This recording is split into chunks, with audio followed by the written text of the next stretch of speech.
नमस्कार, times of Swaraj में आप सबों का स्वागत है और मैं हूं संतोष सिंह। चलिए, टाइम्स ऑफ स्वराज के सभी दर्शकों को एक बार फिर से ढेर सारी बधाई, शुभकामना। एक और मुकाम हम लोगों ने हासिल किया है और ज़बरदस्त कह सकते हैं कि 24 तारीख से 24 नवंबर से क्रीमी लेयर वाले और EWS वाले छात्र सड़क पर थे और सड़क पर इस तरीके से नहीं, 24 घंटे तक लगातार प्रदर्शन भी करते रहे। सरकार के कान में जू तक नहीं रहेगा। कई बड़ी बड़ी हस्तियां आए, आश्वासन देकर चले गए, फिर भी सरकार ने एक आदेश की प्रति निकालने की जहमत नहीं उठाई। कल मैंने खबर चलाई थी कि नीतीश बाबू कहिए तो बिहार के सवर्ण बिहार छोड़कर चले जाएं, और उस खबर का असर देखिए कि जो आंदोलन 24 नवंबर से पटना के कोने कोने पर अलग अलग स्वरूप में देखने को मिल रहा था, उस पे खबर के 12 घंटे के अंदर सरकार के आदेश पर सिपाही बहाली के जो अध्यक्ष हैं उसने अपना वो पत्र वापस ले लिया। मतलब उन्होंने जो आदेश निर्गत किया था वो आदेश निर्गत कर दिया। चलिए, हजारों छात्रों को बड़ी राहत मिली है और इस आंदोलन में सहयोग करने वाले तमाम मीडिया कर्मियों को भी हम बधाई देते हैं और छात्राओं को भी बधाई देते हैं जो इस आंदोलन के सहारे अपनी जायज मांग को लेकर सड़क पर तमाम संभावनाओं और उम्मीद के साथ डटे हुए थे। देखिए, इस मीडिया में एक खासियत है, जो मेन एक्सट्रीम मीडिया में, मतलब टीवी और अखबार के मीडिया में जो आज़ादी आप नहीं ले सकते हैं, वो आज़ादी आप इस के माध्यम से आप ले सकते हैं। ये माध्यम है संवाद का और हम इस माध्यम के सहारे एक अलग तरीके की पत्रकारिता करने की सोच कह सकते हैं कि इस पर प्रयोग के तौर पर करना शुरू किया। वो मेरा प्रयोग था कि देखिए, हम खबर के सहारे चीज़ों को मत परोसे। खबर हर कोई दिखा रहा है, अपने तरीके से दिखा रहा है।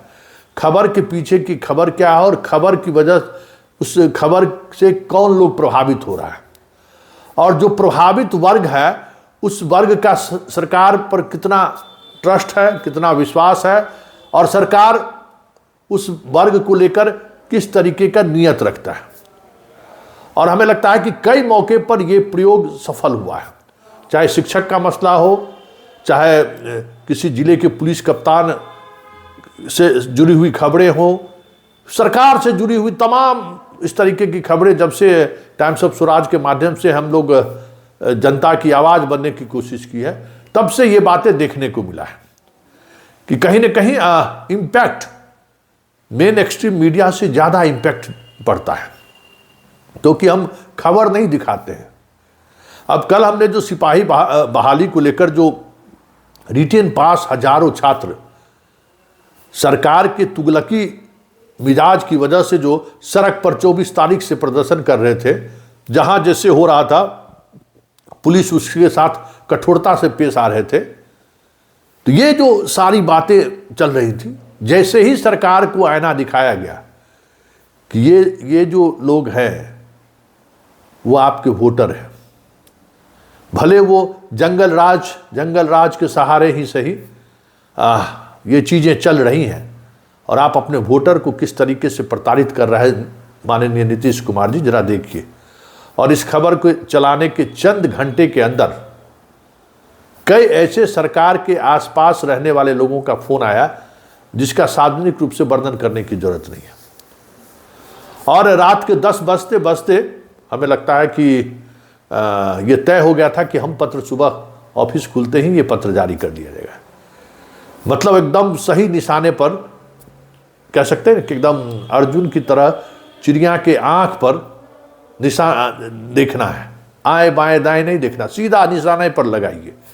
तो तीर एकदम निशाने पर लगा था और तीर लगते ही कह सकते हैं कि बेचैनी बढ़ गई थी, क्योंकि बड़ा सवाल था और वो सवाल चुनावी वर्ष है और यहाँ हर तरीके से सरकार को कह सकते हैं कि अपने उस वोट बैंक को बनाए रखने की जद्दोजहद करनी पड़ रही है। और नीतीश सरकार को पता है कि 2019 में लोजपा रामविलास के चिराग पासवान ने जो प्रयोग किया था, उस प्रयोग में यही EWS वाले बच्चों का परिवार नीतीश का साथ छोड़ दिया था और बुरी तरह से नीतीश को हार का सामना करना पड़ा था।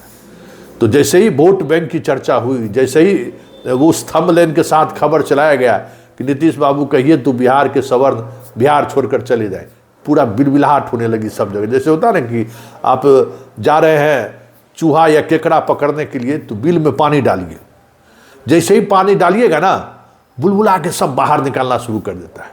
हम लोग बचपन में केकड़ा मारते थे ना, केकड़ा, तो वही करते थे, देखते थे कि पानी डाले तो उसमें देखते थे कि बुनबुन बुनबुन अगर आ रहा है ना तो इसका मतलब उसमें केकड़ा है, मतलब बुलबुला निकला ना।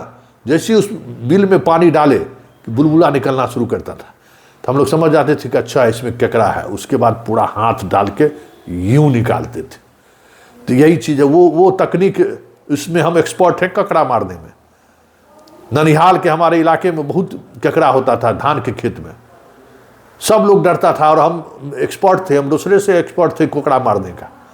बस उसमें पानी डाले, क्योंकि पानी जैसे ही डाले और बुलबुल सांप रहेगा तो भाग जाएगा, और बुलबुल बुलबुल जैसे किया चूहा उसमें रह नहीं सकता है, समझ जाए उसमें केकड़ा है। बस आराम से आप हाथ डालिए, और जब बिल के अंदर आप हाथ डालेंगे ना तो केकड़ा काटने का उसको स्पेस नहीं रहता है। बाहर निकलने के बाद भले काट ले, लेकिन अंदर बिल में वो काट नहीं सकता है। तो वही इसी तरीके से एकदम जैसे ही इस पर सरकार के इस कमजोर नस पर हाथ डाले, बुलबुल बुलबुल करके चीज़ें निकलनी शुरू हो गई और ये पत्र जारी हो गया। चलिए यही लड़ाई का एक अस्त्र है जो सोशल मीडिया ही दे सकता है। ये इस तरीके की रिपोर्टिंग हम टीवी में रहते हुए नहीं कर सकते हैं, इस तरीके की रिपोर्टिंग हम अखबार में लिखते हुए नहीं कर सकते, लेकिन सोशल मीडिया में कर सकते हैं। हालांकि ये जो रिपोर्टिंग है इसको अगर हम पत्रकारिता की भाषा में कहें तो इसको रिपोर्टाज कहा जाता है।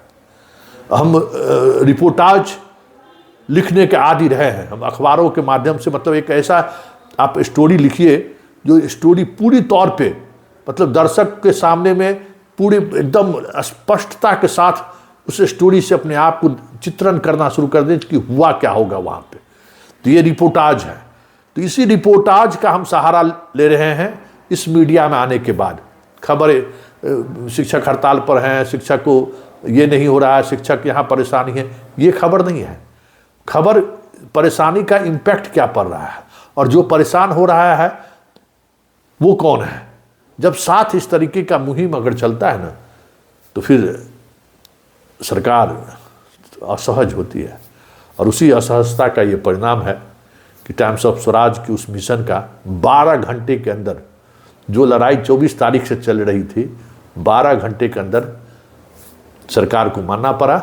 और हम विशेष तौर पर जितेंद्र जी को हम बधाई देते हैं, धन्यवाद देते हैं। मुझे मालूम था कि मुझे अगर पहुंचना पड़ा है गर्दनीबाग और वहाँ से अगर हम रिपोर्टिंग कर रहे हैं और इसकी जानकारी अगर जितेंद्र जी के पास पहुँच गई है तो हमें मालूम है कि जितेंद्र जी को बेहतर पता है।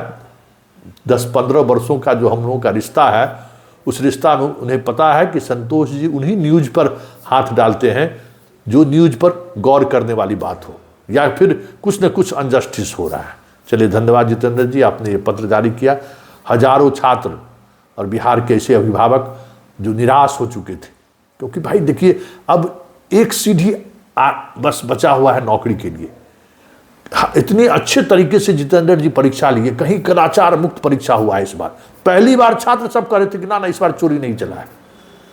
और ऐसे में थोड़ी सी बात को लेकर सामान्य प्रशासन के एक नोटिफिकेशन का सहारा लेकर क्यों ऐसे छात्रों के भविष्य को से खिलवाड़ करने की जरूरत थी, जो ऑलरेडी एक परीक्षा, जो आपका महत्वपूर्ण परीक्षा है रिटेन परीक्षा, वो पास कर चुके हैं। चलिए, अब तमाम ऐसे छात्र जो ये लड़ाई अपने बल पे, अपने मेहनत से, अपने संघर्ष से जीता है, हमारी शुभकामना है कि वो बिहार का एक सशक्त और मजबूत कांस्टेबल भी बनकर सामने आएगा।